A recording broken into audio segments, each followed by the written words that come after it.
Bio India की इस अनोखी कक्षा में आपका फिर से स्वागत है। मैं हूं धर्मेंद्र कुमार और आज के इस क्लास में मैं आपको बताऊंगा लेसन 2 यानी लेसन 2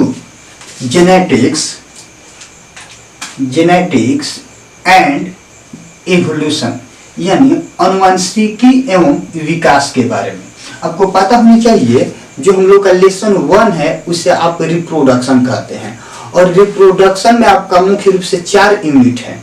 तो 4 यूनिट है तो वो तो रिप्रोडक्शन में 4 यूनिट है, लेकिन जैसे हम बात करेंगे लेसन 2 जिसका नाम ये है तो इसमें आपके 3 यूनिट्स मिल जाएंगे, जिसमें से जेनेटिक्स एंड इवोल्यूशन वाले पार्ट में यानी लेसन में आपको पहला यूनिट्स मिल जाएगा जिसका नाम होगा principle of inheritance and variation यानी वंशागति एवं विविधता के सिद्धांत। तो आपका जेनेटिक्स एंड इवोल्यूशन यानी आनुवंशिकी एवं विकास में 3 यूनिट है, जिसमें से हम लोग का पहला यूनिट है principles of inheritance and variation, वंशागति एवं विविधता के सिद्धांत। तो देखिए इस यूनिट्स को यानी ये जो वंशागति एवं विविधता का सिद्धांत जो यूनिट्स है, इस यूनिट को शुरू करने के पहले मैं आपको कुछ बेसिक कंसेप्ट बताने की कोशिश करूंगा, क्योंकि आपको पता होनी चाहिए कि जब तक इस यूनिट्स के बेसिक कंसेप्ट हम लोग नहीं जानेंगे तब तक इस यूनिट्स के जितने भी टॉपिक्स आएंगे वो हम लोग को समझ में नहीं आएगी। तो यदि आप चाहते हैं कि principles of inheritance and variation जो यूनिट है समझ में आए तो आपको कुछ बेसिक कंसेप्ट जरूर जानने होंगे। तो चलिए हम देख लेते हैं कि इसमें के बेसिक कंसेप्ट क्या है, यानी इस यूनिट से रिलेटेड कुछ महत्वपूर्ण जो पॉइंट्स है वो क्या है इसके बारे में पहले देख लेते हैं, उसके बाद से हम लोग शुरू करेंगे इस यूनिट को। तो चलिए हम पहले बेसिक कंसेप्ट जानेंगे। Some basic concept of genetics यानी आनुवंशिकी के कुछ बेसिक कंसेप्ट, यानी आपको जो पहले वाला टॉपिक शुरू करना है यानी principle of inheritance and variation topic जो यूनिट है उसको शुरू करना है, तो आपको कुछ बेसिक कंसेप्ट जेनेटिक्स के जानने होंगे। तो हमने हेडिंग कर दिया है some basic concept of genetics यानी आनुवंशिकी के कुछ बेसिक कंसेप्ट। तो बेसिक कंसेप्ट में हम सबसे पहले जीन के बारे में देखेंगे। किसके बारे में देखेंगे? तो जीन के बारे में देखेंगे। तो चलिए शुरू करते हैं जीन के बारे में। तो आपको पता होना चाहिए कि जीन का हिंदी रूपांतरण वंशाणु या पितरैक होता है। सही है, आपको नॉर्मली किसी किताब में ये आपको मिलेगा नहीं, लेकिन आप यहाँ पे देख सकते हैं जीन का हिंदी रूपांतरण वंशाणु या पितरैक होता है। सही है। अब देखिए जीन शब्द की उत्पत्ति ग्रीक भाषा के शब्द जीनोस से हुई है। अगर आपसे कोई इसके बारे में पूछता है तो सबसे पहले आप इसकी उत्पत्ति के बारे में बताइए, तो आप कहिएगा जीन शब्द की उत्पत्ति ग्रीक भाषा के शब्द जीनोस से हुई है, जिसमें जीनोस का अर्थ जेनरेशन मतलब पीढ़ी या बर्थ यानी जन्म या जेंडर होता है यानी लिंग होता है। यदि आपसे कोई जीन की उत्पत्ति के बारे में पूछता है तो सबसे पहला ही पॉइंट आप दीजिए कि जीन शब्द की उत्पत्ति ग्रीक भाषा के शब्द जीनोस से हुई है, जिसमें जीनोस का अर्थ जेनरेशन मतलब पीढ़ी, वही जो एक पीढ़ी दूसरी पीढ़ी तीसरी पीढ़ी कहते हैं वही पीढ़ी, यानी जीनोस का अर्थ क्या होता है? जेनरेशन। या इसी को आप बर्थ भी कह सकते हैं, यानी जब तक किसी जीवधारी का बर्थ नहीं होगा, जन्म नहीं होगा, तब तक अगली पीढ़ी का निर्माण नहीं होगा। या इसी को आप जेंडर कह सकते हैं, वो मेल हो तो चाहे फीमेल हो तो, वो जीवधारी मेल हो तो चाहे फीमेल हो तो, वो होगा तभी जाके नई पीढ़ी उत्पन्न होगी, यानी नए जनरेशन की जीवधारी उत्पन्न होंगे। तो आपको पता होनी चाहिए कि इस जीनोस का अर्थ क्या होता है, जनरेशन, या इसी को आप बर्थ कहिए, चाहे इसी को आप जेंडर कहिए। सही है। फिर से एक बार मैं रीडिंग कर दे रहा हूं। जीन शब्द की उत्पत्ति ग्रीक भाषा के शब्द जीनोस से हुई है, जिसमें जीनोस का अर्थ जनरेशन, बर्थ या जेंडर होता है। सही है। आगे बढ़ने पर हम लोग का नेक्स्ट पॉइंट मिलता है, जीन शब्द का उपयोग सर्वप्रथम 1909 ईस्वी में जॉनसन नामक वैज्ञानिक ने की। सही है। कह रहे हैं कि इस जीन शब्द का जो उपयोग है ना, सर्वप्रथम 1909 ईस्वी में जॉनसन नामक वैज्ञानिक ने की। सही है। नेक्स्ट पॉइंट है, जीन एक इनहेरिटेड फैक्टर होता है, यानी इस पॉइंट को आप डेफिनेशन भी बोल सकते हैं। जीन एक इनहेरिटेड फैक्टर यानी अनुवांशिक कारक, यानी इनहेरिटेड माने अनुवांशिकी, या फैक्टर माने कारक, यानी ढोने वाला भी, वाहक भी बोल सकते हैं, यानी अनुवांशिकी को एक पीढ़ी से दूसरी पीढ़ी में ले जाने वाला कारक ना कि। तो आप कहिएगा जीन एक इनहेरिटेड फैक्टर होता है जो किसी भी ऑर्गेनिज्म यानी जीवधारी के बायोलॉजिकल कैरेक्टर यानी जैविक लक्षणों। अब दिमाग में आता है कि बायोलॉजिकल कैरेक्टर क्या है, तो मान चलिए कि हम मानव पर अगर बात करें तो एग्जाम्पल के लिए देख लिए, कोई माता पिता है, तो माता पिता चाहते हैं कि हम संतान की उत्पत्ति करें, यानी वो संतान मेल भी हो सकता है, फीमेल भी हो सकता है। तो संतान की उत्पत्ति करेगा तो माता पिता के शरीर में हाथ होता है, पैर होता है, कान, मुख, यानी बहुत सारे ऑर्गन्स होते हैं। तो यही ऑर्गन्स अगर उसके बच्चों में भी पाया जाता है, उसके बच्चों में भी जाता है, तो उसी को हम नाम देंगे बायोलॉजिकल कैरेक्टर्स, जैविक लक्षण। तो फिर से हम आपको रीडिंग कर दे रहे हैं, जीन एक इनहेरिटेड फैक्टर होता है जो किसी भी ऑर्गेनिज्म यानी जीवधारी के बायोलॉजिकल कैरेक्टर्स को एक पीढ़ी से दूसरी पीढ़ी में पहुंचाने का कार्य करता है। सही है। यानी जो भी उस जीवधारी के बायोलॉजिकल कैरेक्टर होता है ना, तो जीन उस कैरेक्टर को क्या करता है, एक पीढ़ी से दूसरी पीढ़ी में पहुंचा देने का कार्य करता है। तो फिर से सुनिए, जीन एक इनहेरिटेड फैक्टर होता है जो किसी भी जीवधारी के ऑर्गेनिज्म के बायोलॉजिकल कैरेक्टर को एक पीढ़ी से दूसरी पीढ़ी में पहुंचाने का कार्य करता है। सही है। आप ऐसे भी बोल सकते हैं, का एक छोटा सा यहाँ पे पॉइंट है कि रासायनिक रूप से देखा जाए तो रासायनिक रूप से जो जीन होता है ना, डीएनए का टुकड़ा होता है, यानी chemically gene is A segment of DNA. यानी आप बात करें इसके एकदम छोटे पॉइंट्स की, तो आप बोल सकते हैं कि ये जो जीन होता है ना, रासायनिक रूप से डीएनए का क्या होता है, तो टुकड़ा होता है। सही है।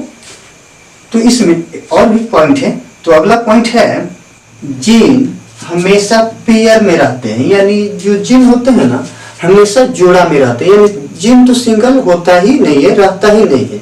तो हमेशा जीन किस में रहता है जी, तो हमेशा जोड़ा में रहता है, पेयर में रहता है।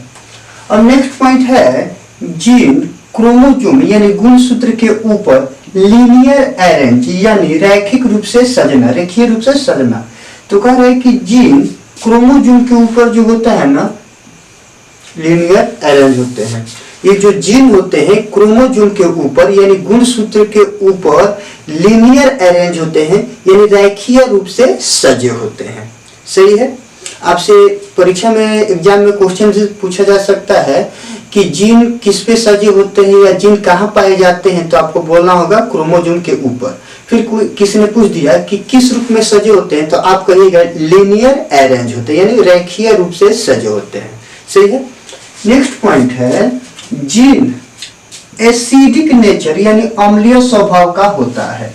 यानी आपसे यह भी बात पूछा जा सकता है, जीन का नेचर कैसा होता है, जीन का जो स्वभाव होता है कैसा होता है, तो आपको बोलना होगा एसिडिक होता है, यानी अम्लीय होता है। ठीक है। नेक्स्ट पॉइंट है, जीन पर निगेटिव चार्ज यानी ऋणावेश होता है, यानी जीन एसिडिक नेचर का तो होता है, और एसिडिक नेचर के होने के कारण ही जीन पर निगेटिव चार्ज होता है, यानी उस पर ऋण आवेश होता है। तो ये भी आपसे पूछा जा सकता है कि जीन पर कौन सा चार्ज पाया जाता है, चाहे जीन पर किस प्रकार का चार्ज पाया जाता है, तो आपको बोलना होगा निगेटिव चार्ज। सही है। नेक्स्ट पॉइंट है कि सर्वप्रथम मेंडल ने जीन को फैक्टर कहा था। देखिए, आपको तो 1909 ईस्वी में जॉनसन नामक वैज्ञानिक ने इस जीन शब्द का नामकरण किया, चाहे जीन शब्द का उपयोग किया, लेकिन उसके पहले मेंडल साहब ने, जब जीन शब्द का नामकरण नहीं हुआ था, जॉनसन नामक जो वैज्ञानिक है 1909 ईस्वी में न जीन शब्द का उपयोग किए थे, लेकिन उसके पहले जब जीन शब्द का उपयोग नहीं हुआ था, जीन शब्द का नामकरण नहीं हुआ था, तो उस समय मेंडल नामक जो वैज्ञानिक है उन्होंने जीन को क्या बोला था, तो फैक्टर बोला था। यानी जीन क्या होता है, एक कारक होता है। सही है। लेकिन आगे चलकर 1909 ईस्वी जैसे आया तो जॉनसन नामक वैज्ञानिक ने इस फैक्टर को किस में बदल दिया, तो जीन में बदल दिया। सही है। तो आप कह सकते हैं कि सर्वप्रथम मेंडल ने जीन को फैक्टर कहा था। सही है। एक नेक्स्ट पॉइंट और है कि जीन जेनेटिक्स यानी अनुवंशिकी का एक स्टेबल यूनिट होता है, यानी अस्थाई इकाई होता है। यानी जिस जीवधारी में जो जीन है वही जीन उसके अगली पीढ़ी में जाएगा, यानी उसके संतान में जाएगा, उसमें कोई बदलाव नहीं होता है। तो बदलाव न होने के वजह से ये क्या होता है, तो स्टेबल यूनिट होता है, यानी स्टेबल होता है। तो आप इसको बोल सकते हैं जीन जेनेटिक्स का एक स्टेबल यूनिट होता है। तो देखिए, ये जो भी पॉइंट्स बताए या इसके पहले जो पॉइंट्स बताए, ये सारे पॉइंट्स जीन से रिलेटेड थे। तो अगर आप चाहते हैं कि आने वाले समय में या जो हम लोग को यूनिट शुरू करनी है, जिसके लिए ये सारे हम बेसिक कंसेप्ट देख रहे हैं, तो उस यूनिट को जानना है तो इस सारे पॉइंट्स को आपको बेहतर तैयारी करनी होगी। अगर इस सारे पॉइंट्स के बारे में आपको जानकारी है तो समझिए जीन से रिलेटेड कोई भी पॉइंट्स अगर उस यूनिट में आते हैं तो आपको बेहतर समझ में आएगी। तो उम्मीद है कि जीन शब्द से रिलेटेड या जीन से रिलेटेड सारी पॉइंट्स आपको समझ में आ गई होगी। तो देखते हैं बेसिक कंसेप्ट में अगला टॉपिक क्या है। तो अगला टॉपिक है हम लोगों का जेनेटिक्स यानी अनुवांशिकी, यानी जो बेसिक कंसेप्ट देख रहे हैं। तो पहला तो हम लोगों ने देख लिया जीन के बारे में, लेकिन अब नेक्स्ट जो बेसिक कंसेप्ट का टॉपिक है वो है हम लोग का जेनेटिक्स यानी अनुवांशिकी। तो चलिए एक बात मैं बता दूं, ये सारी बातें मैं पहले ही बोर्ड पर लिख देता हूं ताकि आपका समय बच जाए, ताकि हमको लिखते समय ज्यादा, अगर हम समय आपका लिखने में ही लगा देंगे तो ज्यादा समय लगेगा। तो इसलिए मैंने क्या किया कि पहले ही सारी बातों को लिख दिया ताकि आपका समय क्या हो जाए, बच जाए। तो आप चाहो तो इसको आप लिख भी सकते हो, लेकिन हम लोग अभी तो समझेंगे ही। तो जेनेटिक्स जिसका हिंदी रूपांतरण क्या होता है जी, अनुवांशिकी होता है। तो चलिए शुरू करते हैं। बायोलॉजी की वह शाखा यानी जीव विज्ञान की वह शाखा जिसके अंतर्गत हम जीन की स्ट्रक्चर यानी रचना, फंक्शंस यानी कार्य तथा जीन के एक पीढ़ी से दूसरी पीढ़ी में ट्रांसफर यानी स्थानांतरण का अध्ययन करते हैं, कॉमा क्या कहलाता है, तो जेनेटिक्स कहलाता है। एकदम सिंपल सा डेफिनेशन है, एकदम सिंपल मतलब की भाषा में बोल सकते हैं कि बायोलॉजी की वह शाखा जिसके अंतर्गत हम जीन की स्ट्रक्चर मतलब रचना, बनावट, संरचना, कॉमा फंक्शंस यानी उसके कार्य यानी जीन के क्या कार्य हैं, तथा जीन के एक पीढ़ी से दूसरी पीढ़ी में स्थानांतरण यानी ट्रांसफर का अध्ययन करते हैं, कॉमा वही क्या कहलाता है, जेनेटिक्स कहलाता है। एकदम सिंपल सा डेफिनेशन, सभी को समझ में आया होगा। सुनिए, जीव विज्ञान की वह शाखा जिसके अंतर्गत हम जीन के स्ट्रक्चर यानी संरचना यानी जीन की बनावट कैसी है, उसकी संरचना कैसी है, फंक्शंस यानी उस जीन के कार्य क्या है। आप कहते हैं कि जीन एक पीढ़ी से दूसरी पीढ़ी में जीवों के बायोलॉजिकल कैरेक्टर को ले जाता है, तो ये कार्य हुआ ना, तो इस जीन के फंक्शन यानी कार्य, तथा जीन के एक पीढ़ी से दूसरी पीढ़ी में ट्रांसफर यानी स्थानांतरण का यदि हम अध्ययन करते हैं तो उसे ही हम क्या कहते हैं, जेनेटिक्स कहते हैं। एकदम समझ में आ गया होगा। एकदम सिंपल भाषा में फिर से आपको हम बता रहे हैं, बायोलॉजी की वह शाखा है जिसके अंतर्गत हम जीन की स्ट्रक्चर, फंक्शन तथा जीन के एक पीढ़ी से दूसरी पीढ़ी में स्थानांतरण का अध्ययन करते हैं, उसे ही जेनेटिक्स कहते हैं। सही है। अब देखिए, आप इस डेफिनेशन को बोलिए या एक और डेफिनेशन आपके लिए है, इसको भी देख लीजिए। बायोलॉजी की वह शाखा जिसके अंतर्गत हम माता पिता एवं उनके संतानों में पाए जाने वाले समान एवं असमान गुणों का अध्ययन करते हैं, जेनेटिक्स कहलाता है। एकदम सिंपल सा है। आप इसको बोलिए चाहे इसको बोलिए, ये भी एकदम सिंपल है। बायोलॉजी की वह शाखा जिसके अंतर्गत माता पिता एवं उनके संतानों में पाए जाने वाले समान माने एक समान, मिलता जुलता, समान एवं असमान यानी एक समान नहीं हो, मिलता जुलता नहीं है, समान एवं असमान गुणों का यदि हम अध्ययन करते हैं तो उसे ही हम क्या कहते हैं, तो जेनेटिक्स कहते हैं, यानी अनुवांशिकी कहते हैं। सही है। अब इसमें आपको अनुवांशिकी में ही यानी जेनेटिक्स में ही आपको हम एक नोट्स बता दे रहे हैं। इसमें एक नोट है कि जेनेटिक्स शब्द का सर्वप्रथम प्रयोग 1905 ईस्वी में, यानी ये जेनेटिक्स जो है इस शब्द का सर्वप्रथम प्रयोग 1905 ईस्वी में डब्ल्यू वाटसन यानी विलियम वाटसन नामक वैज्ञानिक ने की। यदि आपसे कोई कहता है कि जेनेटिक शब्द का सर्वप्रथम उपयोग किसने किया, तो आप एकदम सिंपल भाषा में बोलिए कि डब्ल्यू वाटसन यानी विलियम वाटसन नामक वैज्ञानिक ने की। अगर किसने कहा कि कब किया तो आप बोलिए 1905 ईस्वी में की। सही है। एक और नोट है, ग्रेगर जॉन मेंडल को फादर ऑफ जेनेटिक्स यानी अनुवांशिकी का जनक कहा जाता है। आप बहुत पहले यानी 5, 6, 7 यानी 9, 10, 11 सब ये जितने भी क्लास में पढ़े होंगे तो आपको जीके जीएस में ऐसे ही कोई पूछ देता होगा कि अनुवांशिकी का जनक किसे माना जाता है, तो आप सिंपल भाषा में एक बात बोलते हैं, मेंडल को माना जाता है। अनुवांशिकी का जनक किसे कहते हैं, तो मेंडल को कहते हैं। मेंडल का ही पूरा नाम होता है ग्रेगर जॉन, आई उसका टाइटल मेंडल है। सही है। तो देखिए, अगर आपसे कोई कहता है कि ग्रेगर जॉन मेंडल को फादर ऑफ जेनेटिक्स कहा जाता है, तो आपको समझना होगा कि ये जो वैज्ञानिक है जेनेटिक्स से रिलेटेड, अनुवांशिकी से रिलेटेड बहुत सारी रिसर्च किए होंगे, खोज किए होंगे, बहुत सारे इस पे कार्य किए होंगे इस टॉपिक पे, तभी जाकर वैज्ञानिकों ने, चाहे अन्य वैज्ञानिक हुए चाहे लोगों ने, सम्मान के रूप में ग्रेगर जॉन मेंडल को जेनेटिक्स का फादर बना दिया। सही है। तो इस नोट को हमेशा आप याद रखिएगा, बहुत बार एग्जाम्स में पूछे गए हैं कि अनुवांशिकी का जनक किसे माना जाता है, तो आप सिंपल भाषा में बोलिए कि ग्रेगर जॉन मेंडल को फादर ऑफ जेनेटिक्स यानी अनुवांशिकी का जनक कहा जाता है या माना जाता है। सही है।